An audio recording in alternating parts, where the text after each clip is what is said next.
చేస్తా ఉన్నాను. మరి ఆయన తానా అంటే ఉప ముఖ్యమంత్రి గారు పవన్ కళ్యాణ్ గారు తందానా అంటాడు. అప్పుడే ఏదో జరిగిపోయింది, ఈడ మొత్తం దోచేశారు, దీని మీద ఎంక్వైరీ చేస్తూ ఉన్నాం, తగిన చర్యలు తీసుకుంటామని చెప్పాడు.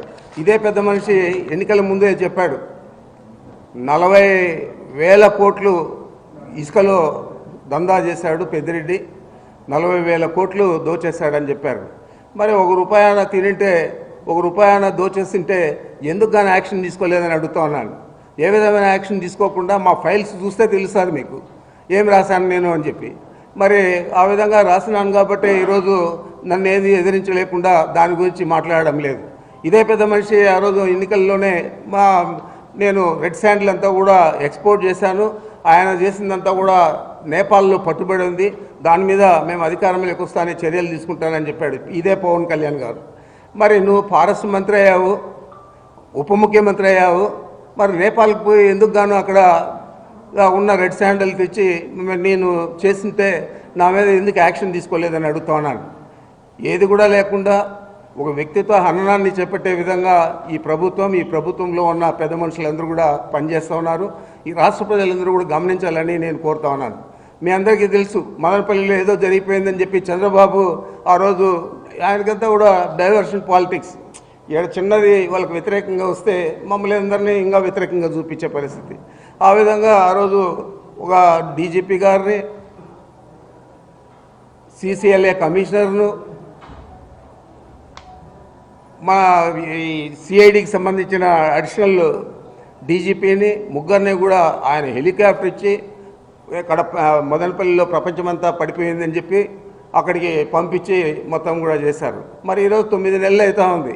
మేము ఏదైనా తప్పు చేస్తుంటే ఎందుకు కానీ మీరు యాక్షన్ తీసుకోలేదని అడుగుతా ఉన్నాను. ఏది కూడా లేకుండా ఏదో ఒక రకంగా రాష్ట్ర ప్రజలందరికీ కూడా మేము దొంగలు, వైఎస్ఆర్ కాంగ్రెస్ పార్టీ అన్యాయాలు చేసింది గత 5 సంవత్సరాలలో, మేము ఇప్పుడు వచ్చి ఈ రాష్ట్ర ప్రజలను ఉద్ధరిస్తాము అని చెప్పే పరిస్థితి చంద్రబాబు నాయుడు చేపట్టాడు.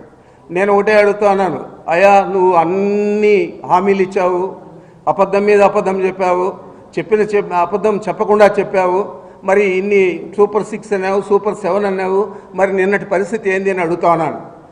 చేయలేనని తెలుసు, నువ్వు పెద్ద ఆర్థిక శాస్త్రవేత్త అని చెప్పి అందరికీ కూడా చెప్పుకుంటావు, మరి నీకు ఆ గణాంకాలన్నీ కూడా తెలియకుండా, రాష్ట్ర ఆర్థిక పరిస్థితి తెలియకుండా ఇన్ని హామీలు ఇచ్చావా అని అడుగుతా ఉన్నాను. ఇన్ని హామీలు ఇచ్చి ఈరోజు ఆయన నేను చేయలేనని చెప్తా ఉన్నాడంటే ఎంత నిస్సిగ్గుగా అబద్ధాలు చెప్పి అధికారంలోకి వచ్చి ఈరోజు రాష్ట్ర ప్రజలను మోసం చేసావో ఒకసారి ఆలోచన చేయని చెప్పి అడుగుతా ఉన్నాను. ఇవన్నీ కప్పుపుచ్చుకునేదానికి ఇలాంటి తప్పుడు చర్యలన్నీ కూడా మీ పత్రికల ద్వారా, మీ మీడియా ద్వారా తీసుకొస్తా ఉన్నామంటే తప్పకుండా ఈ రాష్ట్ర ప్రజలు బుద్ధి చెప్తారు. ఈ మీడియాకు, ఈ పచ్చపత్రికలకు, అదేవిధంగా నీకు అని కూడా చంద్రబాబు నాయుడికి ప్రత్యేకంగా నేను తెలియజేస్తా ఉన్నాను. ఇంకేమన్నా ఉంటే చెప్పండి.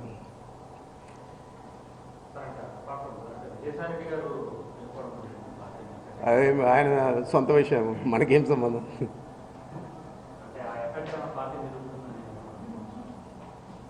ఎంతమంది పోయినా ఎప్పుడు మొదలైంది పార్టీ.